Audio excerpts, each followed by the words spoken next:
Cheguei em silêncio. A luz da cozinha estava acesa, e eu ouvi a voz do meu filho antes de abrir a porta.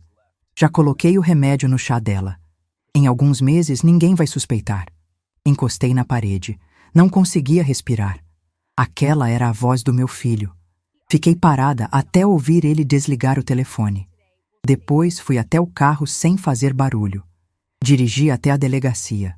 Quando o delegado bateu na porta da casa naquela mesma noite, o sorriso do meu filho simplesmente desapareceu. Meu nome é Yara, tenho 68 anos, e na noite de terça-feira descobri que meu filho estava me envenenando. 6 meses antes daquela terça-feira, comecei a sentir tontura. Acordava bem, animada até, mas depois do café da manhã ficava sonolenta. Uma sonolência estranha, pesada, como se tivesse tomado remédio para dormir. Minha cabeça ficava confusa. Eu ia pegar alguma coisa no quarto e esquecia o que era. Ia falar com alguém ao telefone e perdia o fio da conversa no meio. Achei que era idade. 68 anos, viúva há 7, morando sozinha numa casa grande demais. Pensei, talvez seja solidão, talvez seja cansaço acumulado de décadas trabalhando. Mas a tontura piorou. Teve dia que levantei da cama e quase caí. Segurei na parede. Respirei fundo. Esperei passar. Passou. Mas voltou no dia seguinte. E no outro. E no outro. Então marquei consulta com a doutora Miriam, minha geriatra. Conhecia ela há 9 anos. Mulher séria, detalhista, daquelas que não aceita resposta vaga. Sentei no consultório e contei tudo. A tontura, a sonolência, os esquecimentos. Ela me olhou com atenção e disse: "Vamos fazer exames completos, dona Yara. Hemograma, função hepática, função renal, tireoide. Quero ver tudo." Os resultados vieram uma semana depois. Doutora Miriam me ligou pessoalmente. "Dona Yara, preciso que a senhora venha aqui hoje ainda. Tem algo nos exames que me preocupou." Fui, sentei na frente dela. Ela abriu a pasta e foi direto ao ponto. "Suas enzimas hepáticas estão elevadas, muito elevadas, e há sinais de sobrecarga metabólica. Isso geralmente acontece quando a pessoa está tomando medicação em excesso ou medicação errada. A senhora está tomando algum remédio novo?" Neguei. Só os de sempre. Losartana para pressão, simvastatina para colesterol. Nada mais. Ela insistiu. "Tem certeza absoluta? Porque esses exames não mentem, dona Yara. Eles sugerem intoxicação medicamentosa." Fiquei em silêncio. "Intoxicação? Como?" Ela continuou. "Eu quero que a senhora faça uma coisa. Vá em casa, pegue todos os remédios que a senhora tem e traga aqui para eu verificar. Todos, até os que parecem inofensivos." Voltei para casa com aquilo martelando na cabeça. Intoxicação medicamentosa. Mas eu não tomava nada além do que ela mesma tinha receitado. Entrei em casa. Renato estava na sala, no notebook. Ele morava comigo há 2 anos, junto com a esposa Sabrina. Tinham voltado porque estavam enfrentando dificuldades financeiras. Eu aceitei. Renato era meu filho único, meu único filho. Achei que seria temporário. Achei que em alguns meses eles se reerguiam e saíam. Não saíram. Fui até a cozinha. Abri o armário onde Sabrina guardava meus remédios. Ela tinha começado a fazer isso uns 4 meses atrás. Dizia: "Dona Yara, deixa que eu organizo os remédios da senhora. Assim a senhora não esquece de tomar." Achei gentileza. Achei cuidado. Abri o armário. Havia vários frascos. Peguei um por um. Losartana. Reconheci. Simvastatina. Reconheci. Depois peguei outro frasco. Clonazepam 2 miligramas. Gelei. Eu nunca tinha tomado clonazepam. Nunca na vida. Peguei outro. Diazepam 10 miligramas. Também nunca tinha tomado. Senti o chão sumir debaixo dos meus pés. Segurei na pia. Respirei. Peguei os frascos e fui para o quarto. Liguei para a doutora Miriam. Mandei foto. Ela me ligou de volta em menos de 5 minutos e a voz dela estava diferente. Controlada demais. Séria demais. "Dona Yara, esses são ansiolíticos de alta potência. Benzodiazepínicos. Se administrados sem prescrição médica, em doses erradas, causam exatamente os sintomas que a senhora está tendo: sonolência, confusão, perda de memória, alteração hepática. Alguém está dando isso para a senhora sem a senhora saber. E isso é crime. Isso é envenenamento. Fiquei muda. Ela continuou. Dona Yara, a senhora está me ouvindo? Respondi que sim. Menti. Minha cabeça estava explodindo. Envenenamento. Quem? Por quê? Ela disse. Dona Yara, eu preciso que a senhora tenha muito cuidado agora. Não tome mais nada que alguém prepare para a senhora. Nada. Nem chá, nem suco, nem remédio. Só o que eu prescrevi. E se a senhora suspeitar de alguém, procure a polícia. Desliguei. Sentei na cama. Fiquei olhando para os frascos. Pensei. Quem tinha acesso aos meus remédios? Sabrina. Quem preparava meu chá todas as noites? Renato. Quem insistia para eu tomar a medicação certinha? Os dois. Senti náusea. Meu filho, minha nora. Por quê? Então me lembrei. Herança. Eles achavam que eu tinha dinheiro. Sabiam que eu tinha vendido as 3 farmácias de manipulação em 2019 por R$ 2.900.000. Renato sabia. Mas ele achava que esse dinheiro tinha acabado.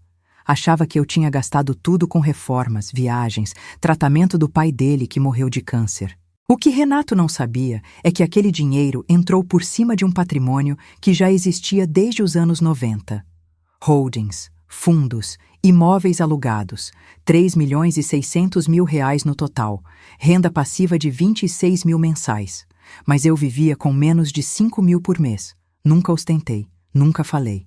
Renato não imaginava, e se eles estavam me envenenando, era porque queriam que eu morresse, ou que eu ficasse incapaz.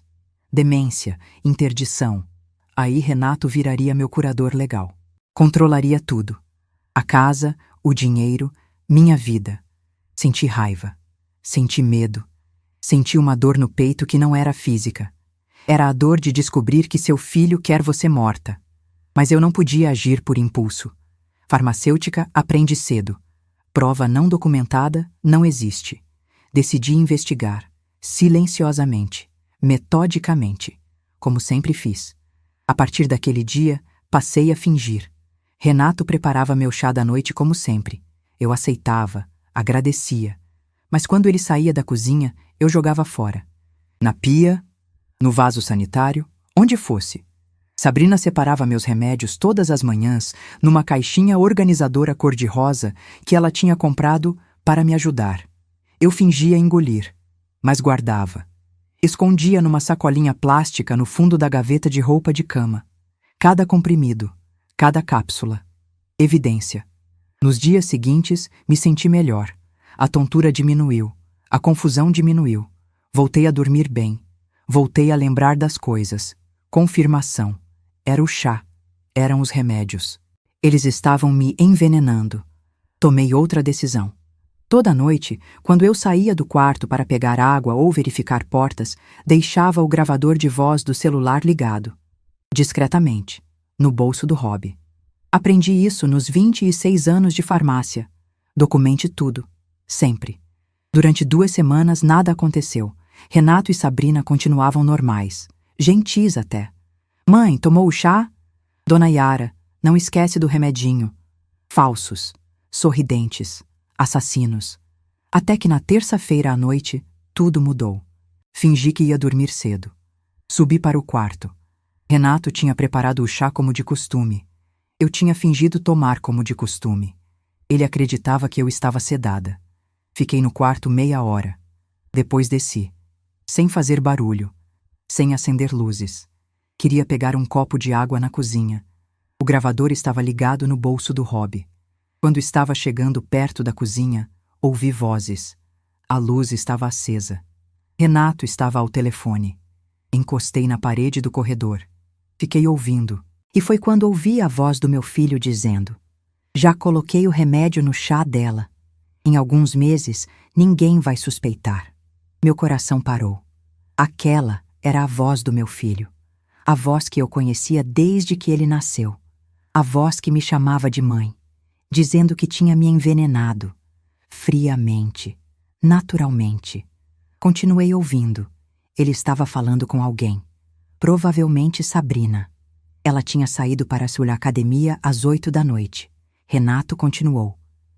Eu sei que tá demorando, mas tem que ser devagar. Se for rápido, levanta suspeita. A ideia é simular demência senil progressiva. Aí a gente consegue interdição. E depois, quando ela morrer, ninguém questiona. Senti minhas pernas fraquejarem. Segurei na parede. Continuei ouvindo. Ele estava ouvindo a pessoa do outro lado. Depois disse: sim, o advogado já está preparando os documentos de interdição. Só falta mais uns 2 meses de sintomas para a gente entrar com o pedido. Aí eu viro curador. Controlo tudo. A casa, o dinheiro, tudo. Não conseguia respirar. Não conseguia me mexer. Meu filho. Meu único filho. O menino que eu carreguei no colo. Que eu amamentei. Que eu criei sozinha depois que o pai morreu. Estava planejando me matar. Ou me internar como louca. Para roubar meu dinheiro. Com advogado, com documentos, com premeditação. Fiquei parada até ele desligar o telefone. Ouvi ele sair da cozinha. Ouvi os passos dele subindo a escada, indo para o quarto dele no andar de cima. Esperei. Silêncio total. Então fui até meu quarto. Peguei a bolsa, peguei o celular, verifiquei o gravador. Estava tudo lá. Gravado. Voz clara. Confissão completa. Desci sem fazer barulho. Saí pela porta da frente. Entrei no carro. Hyundai HB20, 2016. Modesto, discreto. Como tudo na minha vida. Liguei o carro e dirigi. Eram 9 horas da noite quando cheguei na delegacia especializada em crimes contra idosos. Estacionei. Respirei fundo. Entrei. A recepção estava vazia. Tinha um policial jovem no balcão. Disse: boa noite. Preciso falar com o delegado de plantão. Ele me olhou. Deve ter visto uma senhora de 68 anos, magra, cabelo grisalho preso num coque, roupa simples. Deve ter pensado que era denúncia de vizinho barulhento. Disse: a senhora pode me falar o que aconteceu que eu registro aqui? Respondi: não, preciso falar com o delegado. É tentativa de homicídio. Ele parou. Me olhou diferente. Pegou o telefone interno, falou com alguém. Depois disse: delegado Sérgio já vem atender a senhora. Pode sentar ali. Sentei, esperei. 2 minutos depois, um homem de uns 54 anos apareceu. Terno simples. Expressão cansada de quem já viu muita coisa. Disse: boa noite. Sou o delegado Sérgio Tavares. A senhora pode vir comigo? Levantei. Segui ele até uma sala pequena com mesa, cadeiras, computador. Ele fechou a porta. Sentamos. Ele disse: pode me contar o que aconteceu? Contei tudo, desde o começo. A tontura, os exames, os remédios que eu não tomava, a gravação. Mostrei os frascos de clonazepam e diazepam que eu tinha trazido na bolsa. Mostrei a gravação no celular. Ele ouviu. O rosto dele foi mudando, não de surpresa, de raiva, raiva controlada, profissional. Quando terminou, ele ficou em silêncio alguns segundos. Depois disse: dona Yara, isso é tentativa de homicídio qualificado, uso de veneno, motivação torpe, vítima vulnerável. A senhora quer representar criminalmente contra seu filho e sua nora? Respirei fundo. Pensei no Renato criança, no Renato adolescente, no Renato adulto que eu ainda amava mesmo sem entender direito quem ele tinha se tornado. Pensei em tudo e disse: quero. Delegado Sérgio acenou com a cabeça, pegou um formulário, começou a preencher. Disse: vou solicitar ao juiz plantonista a decretação de prisão preventiva. Com base nas provas que a senhora trouxe, gravação, frascos, relatórios médicos, há risco concreto de destruição de provas e de reiteração do crime. O juiz costuma deferir nesses casos. Fez ligações. Conversou com o promotor de plantão. Conversou com o juiz. 1 hora depois, ele me chamou de volta na sala. Disse: prisão preventiva decretada. Vou mandar viatura buscar os 2 agora. A senhora quer ir junto? Pensei. Depois disse: quero. Fomos em 2 carros. Delegado Sérgio, 2 policiais e eu. Quando chegamos na minha casa, eram 11 horas da noite. As luzes estavam acesas. Renato estava em casa. Sabrina tinha voltado da academia. Os policiais bateram na porta. Renato abriu. Viu os uniformes. Disse: boa noite. Aconteceu alguma coisa? Um dos policiais disse: Renato Figueiredo? Ele confirmou: sim, sou eu. O policial continuou. O senhor está sendo preso por ordem judicial, por tentativa de homicídio qualificado contra Yara Mendes Figueiredo, sua mãe. Renato ficou branco. Literalmente branco. Os lábios perderam a cor. Ele olhou para os policiais. Depois olhou para trás, procurando alguém, procurando a mim. O quê? Isso é loucura! Onde está minha mãe? Eu estava no carro da polícia, estacionado na calçada em frente à casa. Desci. Caminhei até a porta. Olhei para ele. Renato me viu. A expressão dele passou por choque, medo, raiva, tudo ao mesmo tempo. Disse: "Mãe, o que você fez?" Respondi calma, com a voz que eu não sabia que ainda tinha dentro de mim. Firme, gelada. "Eu me defendi, Renato. Eu descobri que você está me envenenando e eu vim aqui com a polícia para que você responda por isso." Sabrina desceu correndo as escadas, cabelo molhado, ainda de roupa de academia. "O que está acontecendo aqui?" Um dos policiais disse. "Sabrina Almeida Figueiredo? A senhora também está sendo presa por ordem judicial como coautora em tentativa de homicídio." Sabrina começou a gritar, voz estridente, desesperada. "Isso é absurdo! Eu não fiz nada! Dona Yara tá louca! Ela tá com demência! Ela não sabe o que tá falando!" Delegado Sérgio, que estava ao meu lado, interveio. Voz firme. "A Dona Yara está perfeitamente lúcida e temos provas. Gravação de áudio do seu marido confessando o envenenamento. Amostras dos remédios adulterados. Laudo médico atestando intoxicação medicamentosa.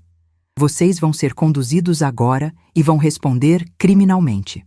Renato tentou uma última cartada. Olhou para mim. Lágrimas nos olhos. Falsas. Completamente falsas.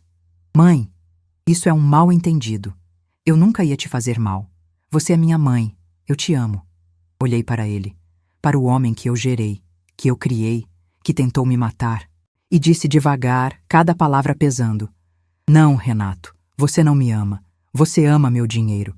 E você não vai ter. Nunca." Os policiais algemaram os dois.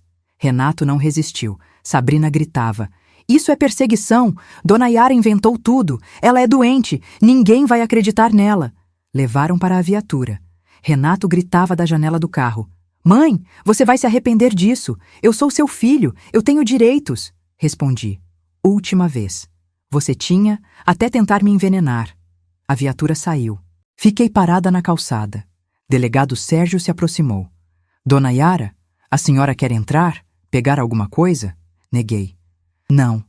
Quero ir para a delegacia, prestar depoimento formal." Fomos. Cheguei na delegacia 00:15. Sentei numa sala. Delegado Sérgio ligou o computador. Começou a digitar. Fiz depoimento completo. Contei tudo de novo. Detalhes, datas, nomes. Entreguei a gravação, entreguei os frascos, entreguei relatórios médicos da doutora Miriam, assinei. Delegado Sérgio disse: "Renato e Sabrina vão ficar presos. A audiência de custódia acontece amanhã. O juiz vai decidir se mantém a prisão ou não, mas com essas provas dificilmente soltam." Agradeci. Saí. Entrei no carro. Dirigi de volta para casa. Quando cheguei, eram 2 da manhã. A casa estava vazia, silenciosa. Luzes apagadas. Entrei. Fechei a porta. Fui até a sala. Sentei no sofá. E então, pela primeira vez desde que ouvi aquela voz ao telefone dizendo: "Já coloquei o remédio no chá dela", eu chorei. Chorei pela mãe que fui. Chorei pelo filho que perdi. Chorei pela traição que sobrevivi. Chorei porque estava viva, mas estava sozinha. Completamente sozinha. Meu celular vibrou. Era Júlia, minha sobrinha. Filha da minha irmã que morreu de câncer há 12 anos. Júlia tinha 34 anos. Era arquiteta, morava em Goiânia e sempre foi próxima de mim. Ela tinha visto uma chamada perdida minha. Eu tinha tentado ligar para ela enquanto estava na delegacia, precisava ouvir uma voz conhecida, mas ela não tinha atendido. Atendi agora. "Tia, são 2 da manhã. Tá tudo bem?" Comecei a falar. Não consegui terminar a primeira frase. Engasguei. Ela entendeu. "Eu já tô saindo. Chego em 20 minutos. Desliguei. Fiquei sentada, esperando.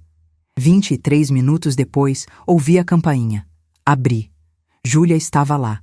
Entrou sem perguntar nada. Sentou do meu lado no sofá. Segurou minha mão. Fiquei. Ela ficou. Às vezes é o suficiente. Na manhã seguinte acordei às 6. Não tinha dormido direito. Júlia tinha ficado até às 4 da manhã e depois foi para casa. Levantei. Tomei banho. Me vesti. Liguei para a doutora Miriam. Ela atendeu no terceiro toque. Dona Yara, como a senhora está? Respondi. Descobri quem estava me envenenando. Meu filho. Ele foi preso ontem à noite. Silêncio do outro lado. Depois, meu Deus. Dona Yara, eu preciso que a senhora venha aqui hoje. Agora. Traga amostras do que ele te dava. Chá, remédios, qualquer coisa. Vou mandar para análise toxicológica completa. Fui até a cozinha. Peguei o chá que Renato tinha preparado na terça-feira à noite, antes de eu descobrir tudo. Eu não tinha tomado. Tinha jogado na pia, mas tinha guardado um pouco numa garrafinha plástica, por precaução. Farmacêutica nunca desperdiça evidência. Coloquei na bolsa. Fui para o consultório da doutora Miriam. Cheguei às 8h30. Ela me atendeu imediatamente. Entreguei a amostra. Ela pegou com luvas. Colocou num recipiente estéril. Etiquetou. Disse: vou mandar para o laboratório de toxicologia do Instituto Médico Legal. Resultado sai em 48 horas. Isso vai ser prova técnica definitiva. Depois ela me examinou. Pressão, reflexos, cognição. Aplicou testes rápidos de memória. Disse: Dona Yara, seus sinais vitais estão normais. Cognição preservada. Memória funcionando perfeitamente. Agora que a senhora parou de ingerir as substâncias, o corpo está se recuperando, mas eu vou solicitar exames de acompanhamento para garantir que não houve dano hepático permanente. Agradeci. Saí. Fui para casa. No caminho, delegado Sérgio me ligou. Dona Yara, audiência de custódia do seu filho e da sua nora acontece hoje às 14 horas. A senhora quer vir? Pensei. Depois disse: quero. Cheguei no fórum às 13h40. Delegado Sérgio estava esperando na entrada. Entramos juntos. Sala pequena. Juiz, promotor, defensores públicos. Renato e Sabrina não tinham dinheiro para advogado particular ainda. E os 2 réus por videoconferência direto do presídio. Quando a tela ligou, vi Renato. Roupa laranja de preso, cabelo despenteado, olheiras. Ele me viu também. Desviou o olhar. O juiz começou. Leu a denúncia. Tentativa de homicídio qualificado, uso de veneno, motivação torpe, vítima idosa, vulnerável. Depois perguntou para Renato: o senhor tem algo a declarar? Renato olhou para a câmera. Disse com voz trêmula, controlada: eu sou inocente. Minha mãe está confusa. Ela tem problemas de memória. Eu só estava tentando ajudar ela com remédios para dormir melhor. Nunca quis fazer mal. O promotor interveio. Excelência, temos gravação do réu confessando explicitamente o envenenamento.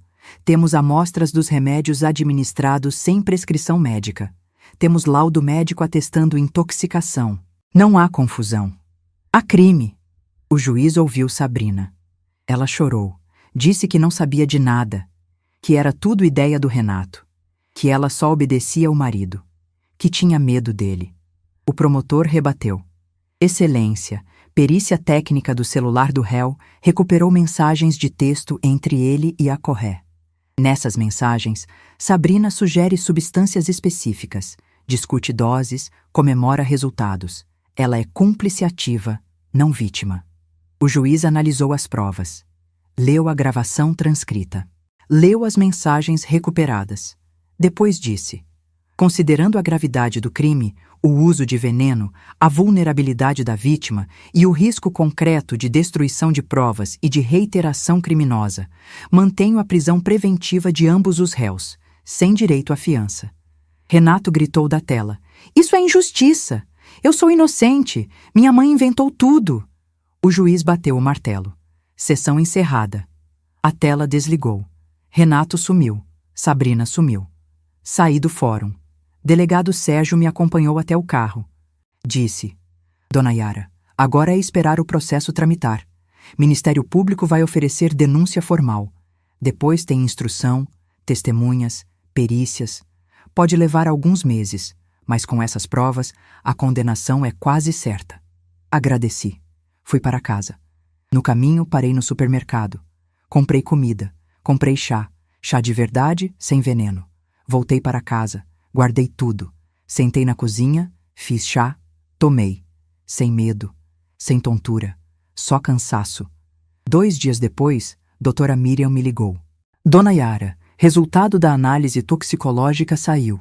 Presença de clonazepam e diazepam em concentração elevada na amostra do chá. Concentração suficiente para causar intoxicação crônica, suficiente para simular demência, e se administrado por tempo prolongado, suficiente para causar falência hepática e morte. O laudo técnico confirma tentativa de homicídio por envenenamento. Pedi cópia do laudo. Ela mandou por e-mail. Imprimi. Levei para delegado Sérgio, juntou aos autos. Mais uma prova. Mais um prego no caixão do meu filho. Nas semanas seguintes, tentei voltar à rotina. Mas não conseguia. A casa estava vazia demais. Silenciosa demais. Cada cômodo tinha memória. A cozinha onde Renato preparava o chá envenenado. A sala onde ele fingia me amar. O quarto onde ele dormia planejando minha morte. Júlia vinha me visitar todos os dias. Almoçava comigo, conversava, tentava me distrair. Mas eu sabia que ela estava preocupada, porque eu estava emagrecendo. Não dormia direito, não comia direito. Só pensava. 1 mês depois da prisão, aconteceu algo que eu não esperava. Recebi ligação de um advogado, Dr. Maurício Lins.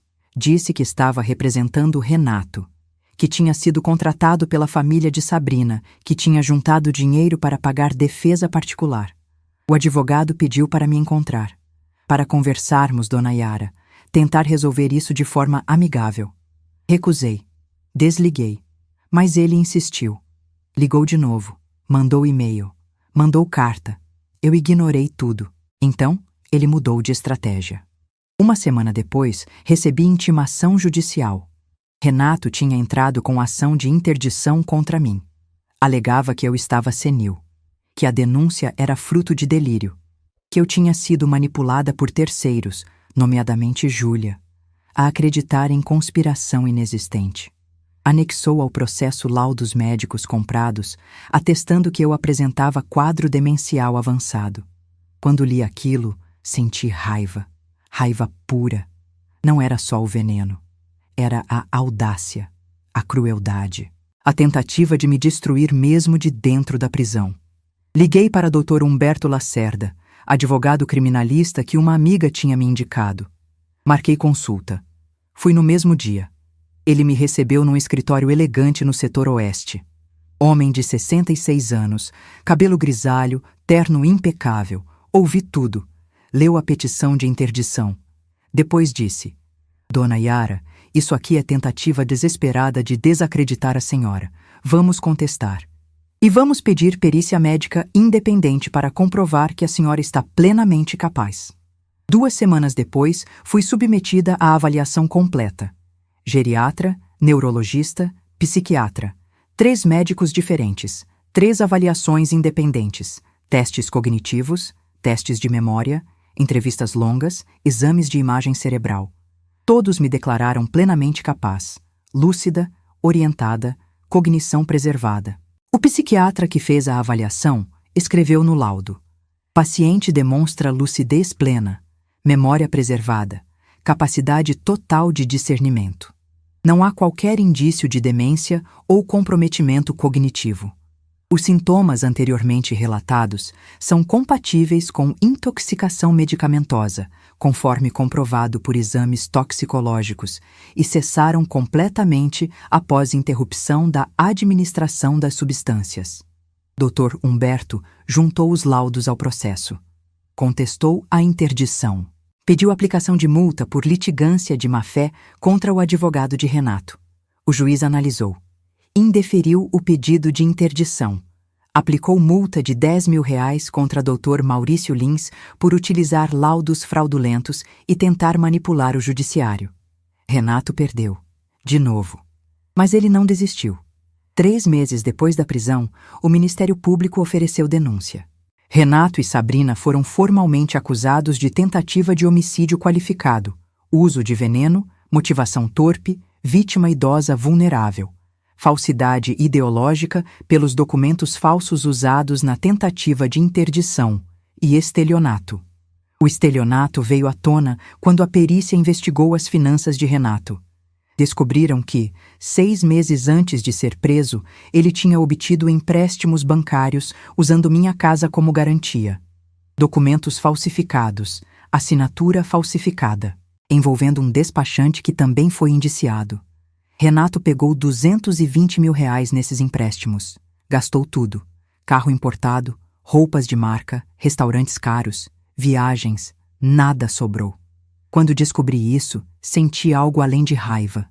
Senti nojo, porque não era só a tentativa de me matar, era a certeza absoluta de que eu não passava de dinheiro para ele. Nem mãe, nem pessoa, só dinheiro. O processo criminal foi distribuído. Começou a tramitar. Doutor. Humberto assumiu minha assistência de acusação, ou seja, ele atuava junto com o Ministério Público para garantir que Renato e Sabrina fossem condenados. Durante esses meses, tomei decisões. Primeira decisão: testamento. Fui ao cartório. Fiz testamento formal. Deserdei Renato expressamente, com fundamento em tentativa de homicídio contra a ascendente, instituto que o Código Civil prevê como causa legítima de deserdação. Deixei tudo para a Júlia, minha sobrinha que nunca me traiu, que nunca me envenenou, que sempre me amou de verdade. O tabelião, homem sério de uns 50 anos, leu o testamento antes de registrar. Olhou para mim. Disse: Dona Yara, a senhora tem certeza disso? Deserdar um filho é decisão grave. Respondi: tenho certeza absoluta. Meu filho tentou me matar. Ele não merece nada. Registrei. Assinei. Saí de lá com a certeza de que, acontecesse o que acontecesse comigo, Renato jamais herdaria um centavo. Segunda decisão: blindagem patrimonial. Fui ao banco. Reestruturei completamente minha proteção financeira. Criei trust familiar irrevogável. Transferi todos os ativos para essa estrutura: holdings, imóveis, fundos, ações, tudo. Júlia como beneficiária única. Renato não teria acesso. Mesmo se eu morresse antes do julgamento final, ele não herdaria nada.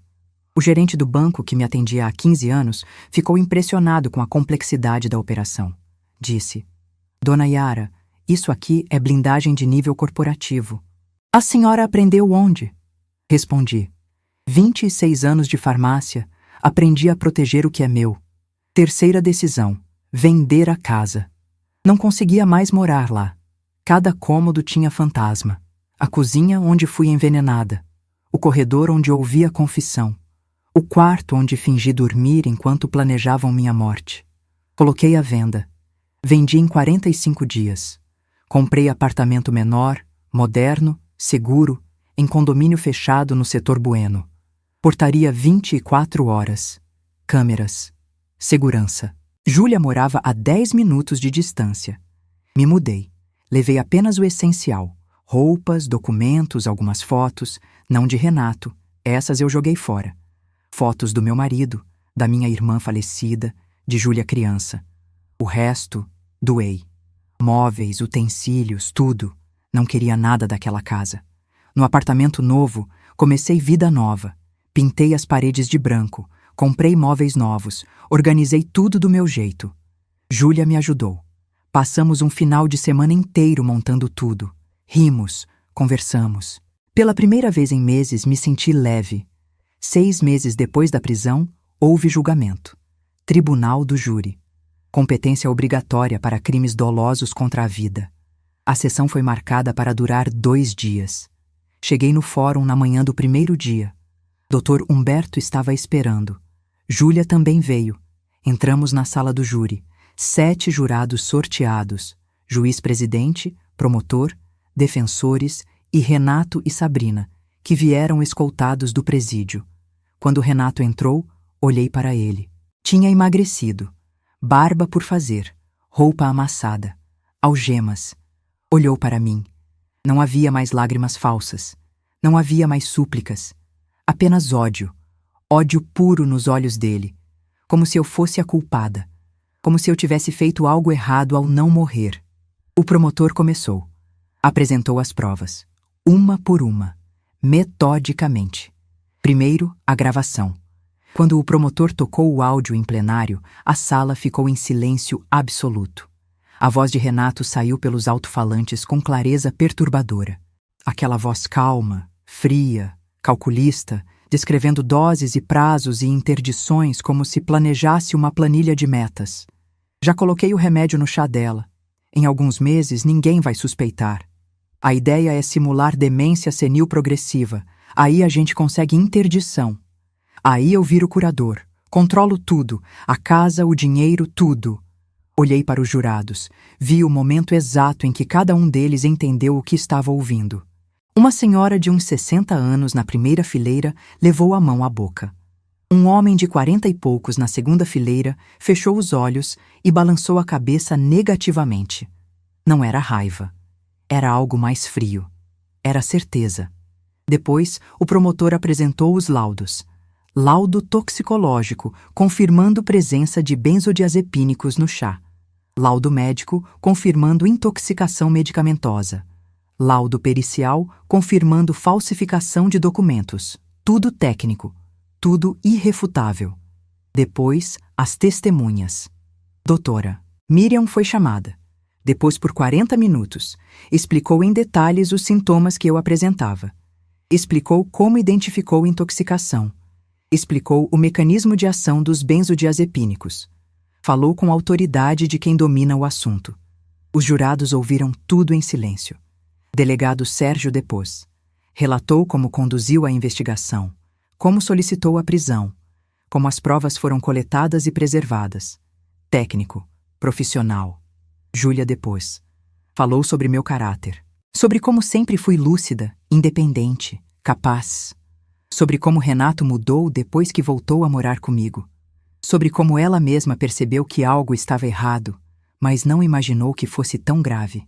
Depois foi minha vez. Subi ao banco das testemunhas. Jurei dizer a verdade. Sentei. O promotor me fez perguntas. Contei tudo de novo. Desde o começo.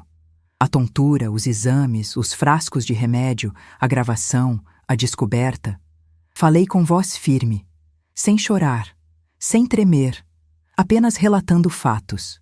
O defensor de Renato me interrogou, tentou me desestabilizar. A senhora não acha que pode ter se confundido? Respondi.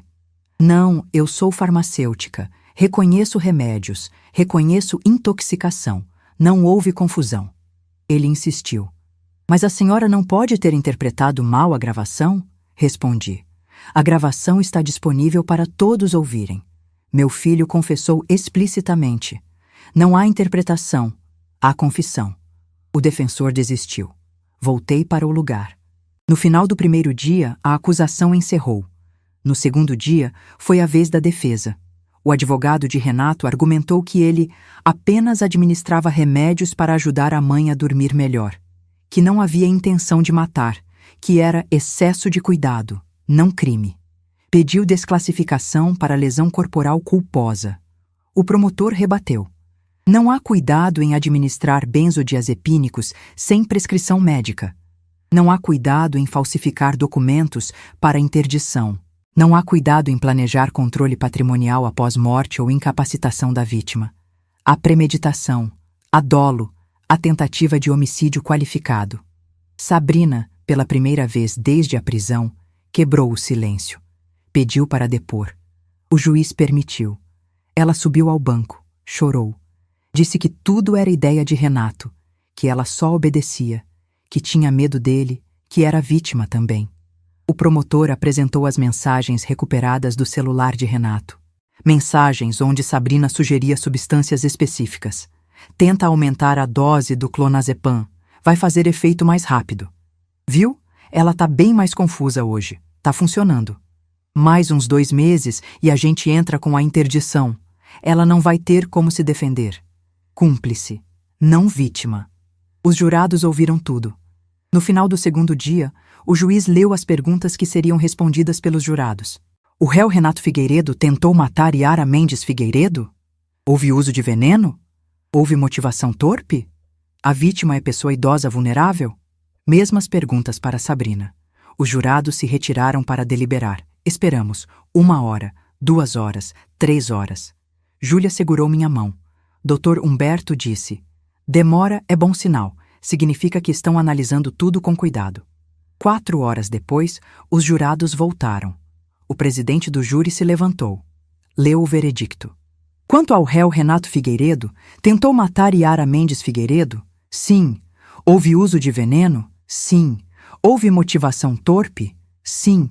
A vítima é pessoa idosa vulnerável? Sim. Senti algo que não era alegria. Era alívio.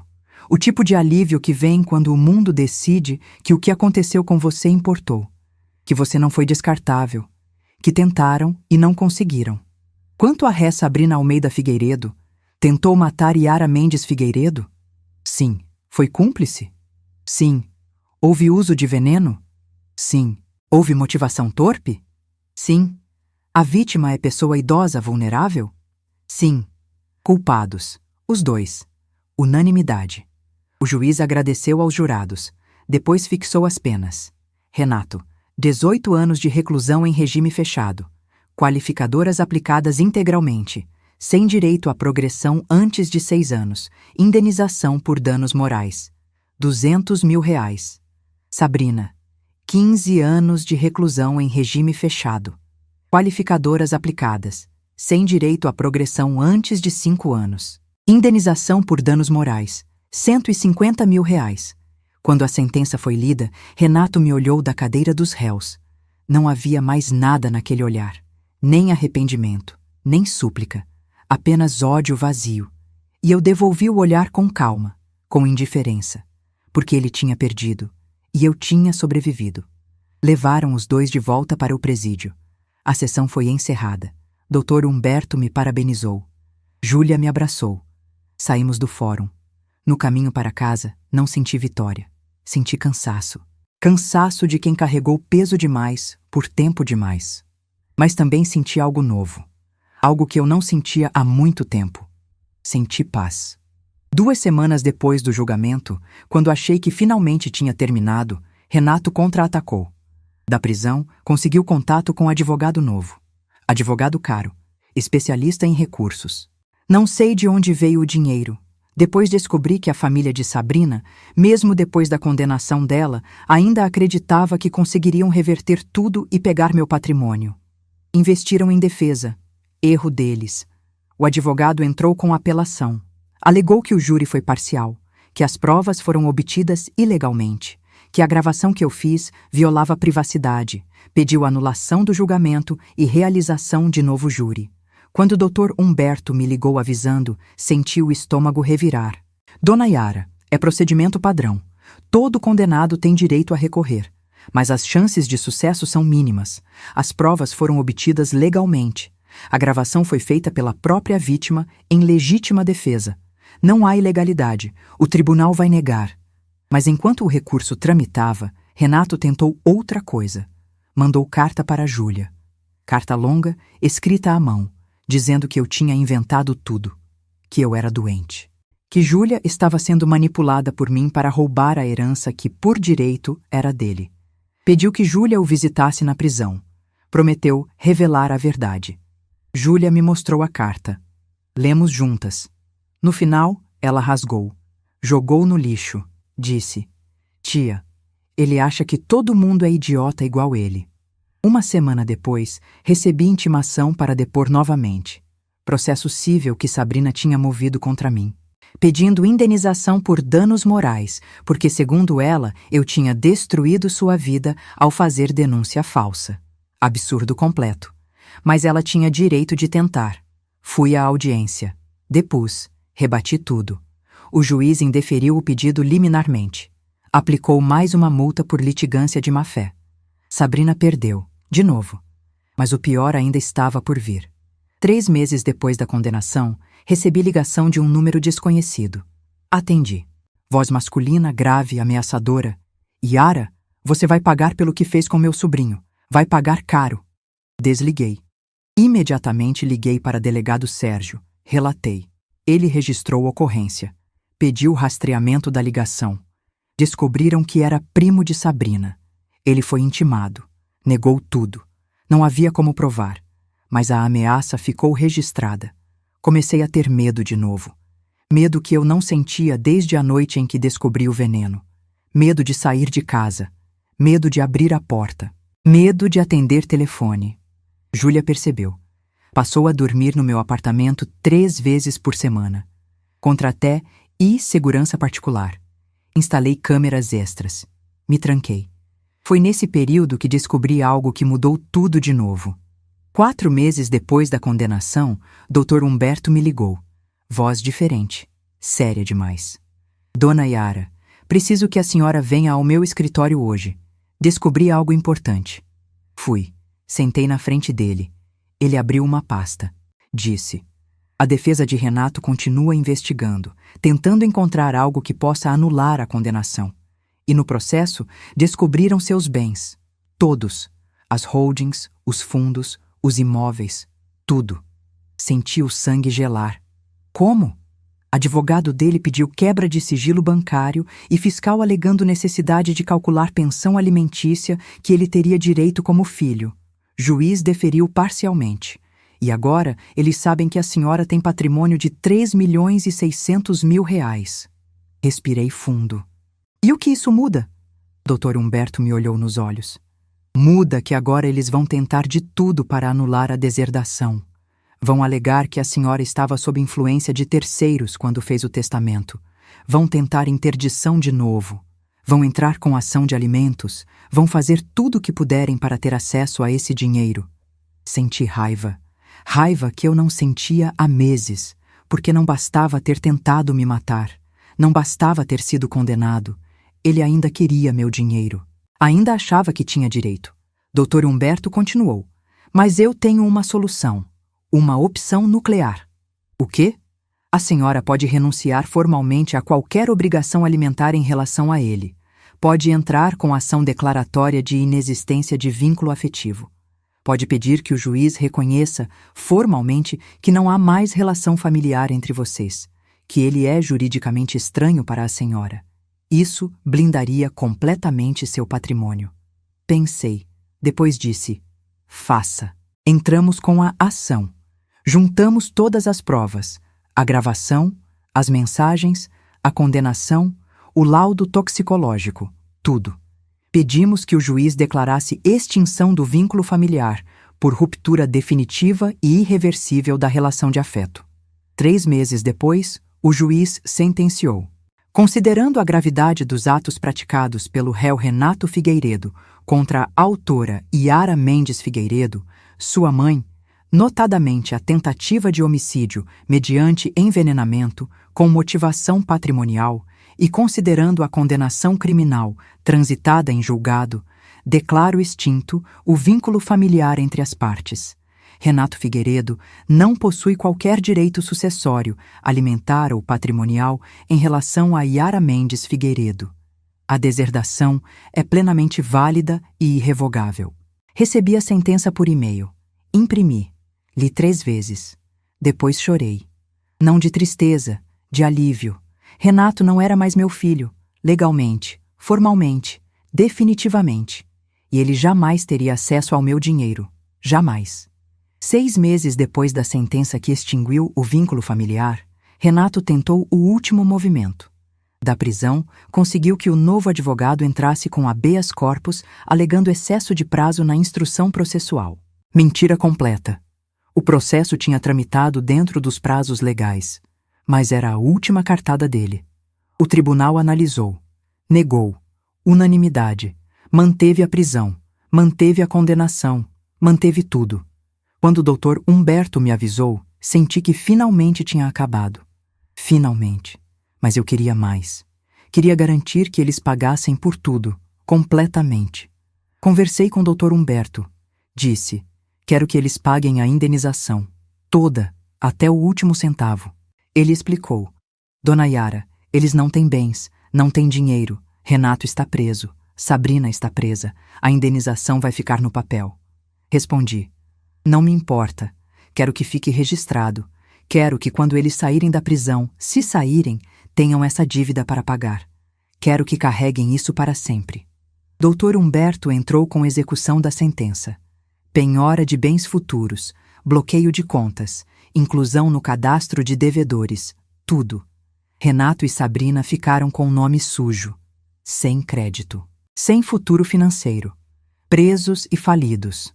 2 anos depois do julgamento, visitei a prisão onde Renato cumpria a pena. Não para vê-lo, para entregar documento pessoalmente. Notificação de que ele tinha sido excluído completamente do meu testamento, com cópia autenticada da sentença que extinguiu o vínculo familiar. Pedi para funcionário da prisão entregar. Não quis vê-lo cara a cara. Não merecia meu tempo. Mas o funcionário voltou com recado. Renato queria falar comigo. Pessoalmente. Só 5 minutos. Pensei. Depois aceitei. Última vez. Só para ele entender que tinha perdido tudo. Entrei na sala de visitas. Renato estava sentado do outro lado do vidro. Uniforme laranja, cabelo grisalho, magro, envelhecido. 2 anos de prisão tinham cobrado preço. Peguei o telefone. Ele pegou do outro lado. Ficamos em silêncio alguns segundos. Depois ele falou: "Mãe", respondi. "Não me chame assim. Você não é mais meu filho, legalmente, judicialmente e emocionalmente." Ele baixou o olhar. Depois disse: "Eu queria te pedir perdão." Silêncio. Ele continuou: "Eu sei que fiz coisa horrível. Eu sei que tentei te matar. Eu sei que não mereço perdão. Mas eu tô pedindo mesmo assim, porque você é minha mãe. E eu preciso de você." Olhei para ele. Para o homem que eu gerei, que eu criei, que tentou me envenenar. E senti. Nada. Absolutamente nada. Respondi: "Renato, você não quer perdão. Você quer dinheiro. Você sempre quis dinheiro. E você não vai ter. Nunca. Eu te deserdei. Eu extingui o vínculo familiar. Eu blindei meu patrimônio. Quando eu morrer, você não herda nada. Júlia herda tudo. E não tem recurso que mude isso." Ele começou a chorar. Lágrimas verdadeiras dessa vez. Desespero verdadeiro. "Mãe, por favor, eu vou sair daqui a 12 anos. Vou sair sem nada, sem dinheiro, sem casa, sem nada. Eu vou precisar de ajuda. Você é minha mãe. Você não pode me abandonar assim." Levantei. Coloquei o telefone no gancho. Antes de sair, disse através do vidro, mesmo sabendo que ele não ouvia mais: "Você me abandonou primeiro, quando colocou veneno no meu chá." Saí. Nunca mais voltei. 3 anos depois do julgamento, Renato e Sabrina continuam cumprindo pena em regime fechado. Sem direito à progressão antes de 6 anos. Perderam tudo: liberdade, reputação, futuro, família. A família de Sabrina se recusou a visitá-la depois que descobriram as mensagens onde ela planejava ativamente meu envenenamento. Mãe dela disse publicamente: "Minha filha morreu para mim. Eu não criei uma assassina." Renato me escreve cartas mensalmente. Pedem perdão, pedem dinheiro, pedem ajuda. Eu não abro, devolvo lacradas. Não por mágoa, por indiferença. Mágoa pressupõe que a pessoa ainda ocupa espaço em você. Ele não ocupa. 4 anos depois da condenação, recebi notícia através de Dr. Humberto. Renato tinha perdido a apelação no Superior Tribunal de Justiça. Última instância. Não havia mais recursos. Condenação definitiva. 18 anos. Regime fechado. Irreversível. E mais, Sabrina tinha pedido o divórcio. Da prisão. Alegou que tinha sido manipulada por Renato. Que queria recomeçar a vida sem ele. Pediu partilha de bens. Não havia bens, só dívidas. Mas ela divorciou mesmo assim. Queria apagar o sobrenome Figueiredo. Queria distância. Renato ficou sozinho. Completamente sozinho. A vida dele desmoronou item por item. Perdeu o carro importado. Foi leiloado para pagar dívidas. Perdeu as roupas de marca, doadas para brechó pela família de Sabrina, que limpou o apartamento que eles alugavam antes da prisão. Perdeu a reputação. Nome dele circulou em Goiânia inteira. Filho que tentou envenenar a mãe por dinheiro. Ninguém esquece isso. Perdeu os amigos. Todos se afastaram. Perdeu a esposa, divorciada. Perdeu a família, deserdado. perdeu o futuro, condenado a 18 anos, vai sair da prisão com quase 60 anos, sem profissão, sem dinheiro, sem nada. Sabrina também perdeu. Perdeu 15 anos de liberdade. Perdeu a carreira de personal stylist. Ninguém contrata profissional condenada por tentativa de homicídio. Perdeu a família. Mãe e irmãos cortaram contato. Perdeu o casamento. Perdeu tudo. Eu não senti pena. Senti justiça. Enquanto isso, minha vida floresceu. Vendi a casa onde quase morri. Comprei apartamento novo, moderno, seguro. Mudei completamente. Júlia mora a 10 minutos. Almoçamos juntas 2 vezes por semana. Ela herdou o jeito da mãe dela, minha irmã. Honesta, direta, capaz de silêncio quando o silêncio é necessário. Voltei a trabalhar. Consultora farmacêutica. Presto serviço para 3 farmácias de manipulação em Goiânia. Ganho bem. Tenho propósito. Tenho valor. E fui convidada para palestrar em Congresso Nacional de Farmacêuticos sobre intoxicações medicamentosas em idosos. Quando subi ao palco, olhei para a plateia. 140 pessoas. Farmacêuticos, médicos, estudantes. Comecei com a parte técnica, benzodiazepínicos, mecanismo de ação, sinais de intoxicação crônica, diferença entre declínio cognitivo real e induzido por drogas. Depois, sem anunciar, sem drama, disse: "Vou contar um caso clínico que acompanhei de perto.